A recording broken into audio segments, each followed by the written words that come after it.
Bob Schulz, is the two-party system hopeless?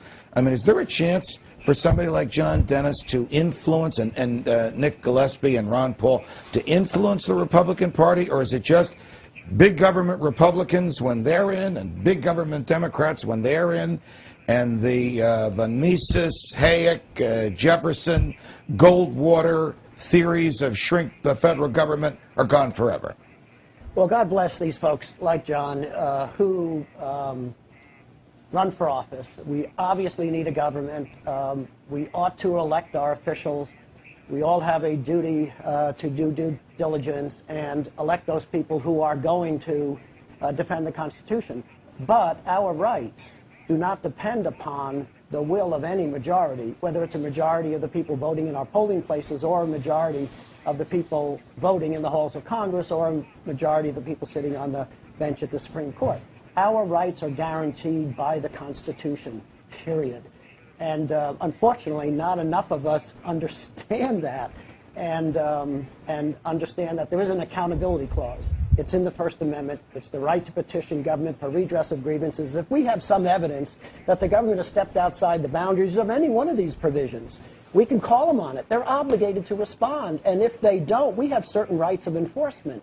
And that's what the founders meant by that critical clause, the last 10 words of the First Amendment. That a guarantee is a guarantee. We're chatting with Bob Schulz from the We the People Foundation, John Dennis from San Francisco, who's filed papers or shortly will to run for Congress, and with Nick Gillespie, who's the editor-in-chief of Reason TV and Reason.com.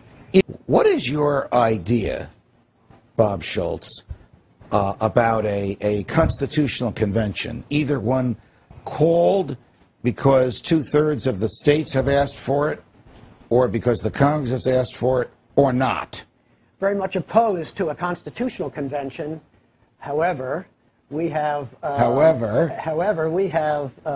advocated and are now working towards a Continental Congress.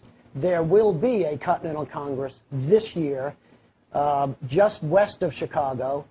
3 people from each of the 50 states and the District of Columbia who have a proven passion for the Constitution are being nominated and will be elected to represent those free people in their states at a Continental Congress, November 9th through the November 22nd. They, before a worldwide audience, their deliberations for those 15 days will be webcast, streamed live around the world. They will be discussing the history, the meaning, the effect, and the significance of these various provisions of the Constitution. Again, an educational exercise. But then these delegates will recommend a course of action for the free people of America to take to bring the government back under the control of the Constitution and therefore the people. Oh boy, how I only wish that could happen. Bob Schulz, always a pleasure. And thanks for joining us. We'd love to have you there as a member of the faculty to address these delegates. Oh, I have a day job, but I'm fascinated with this. Maybe we can get some cameras there as well.